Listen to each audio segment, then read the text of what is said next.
kabiri era okimanya mumanya nti program ya Fairs okukana ensonga yatusedda nze Morris Mukibi Mugave okubanga njikutusako katsoke nkuwe ebigenda maaso mu ggwanga mu bitundu birala ebyenjawulo naddala nga nkutusako we bwazibidde abo bwazibidde katugenda butereevu mu ggwanga erya America eno mu ggwanga erya America enteekateeka ebaddeyo okubanga ku mwezi 8 ebadde yakulonda kujja bifo mu midterm elections byonna ebigenda maaso kati biraga tobolyawo bakyali kumbinanye naddala ku kalulu kali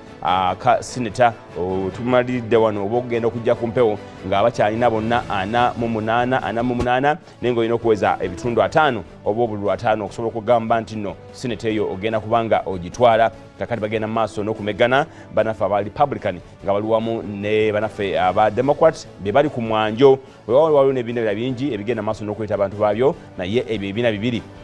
kakati bw'olaba mu koona ekyo kyolaba ku ssaawa ya leero batulaga enkyukakyuka ez'enjawulo naddala ku house bano balina 184 ate bali balina 207 nenga beetaga 218 ayo yagenda okubanga alidinga ku nteekateeka ate mbadde nakuwanga nkugambye nti Democrats balina 8 bano balina 9 ku ssaawa ya leero era oyo yenna anafuna 5 yagenda okubanga ate ne Senate naye agenda maaso n'okubanga agitwala bali kumbiranye n'ekyamakulu nnyo ku bantu bonna abagenze maaso no campaign nga side zombi okuli omusajja Joe Biden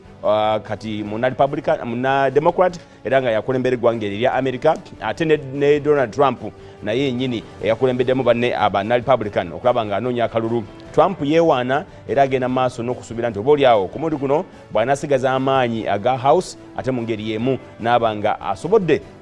okumegga Senate ebintu ebisinga obungi musajja mukulu Biden byagenda okuleeta biyinza omubeerera ebizibu olw'ensonga Senate yasalawo nnyo kinene ate nno asinga abantu abangi era yafuna speaker kakati eyo ensonga nkulu abantu bagitunuulidde balabe embeera bwenebeera n'akalulu ka 2024 ak'eggwanga erya America kagenda kusinziira ku kalulu kano kolunaku olwaleero kuba abo bonna abalondebwa mu bitundu byabwe ebyenjawulo ate be bagenda okunoonya akalulu sayidi eri ng'akaseera katuuse nakutegeezezza omusajja yawangudde ekifo governor mu Florida Trump yamutegeezezza nti wadde owangudde era ng'oli muna Republican naye nkusaba teweeta ddala ate kujja kwagala kwesimbawo 2024 ku bwa president kuba nze njagala okudda Trump ayagalira ddala nnyo okudda era wandigenda maaso n'okulaba nga agenze neyeesimbawo baddemu bamuwa akamyufu oba olyawo bwakawangula mu bana Republican ajje yeesimbawo ku ntebe y'obukulembeze bw'eggwanga anaasobola 2024 tukirinde lulala naye ng'embeera bwetyo bweri mu ggwanga erya America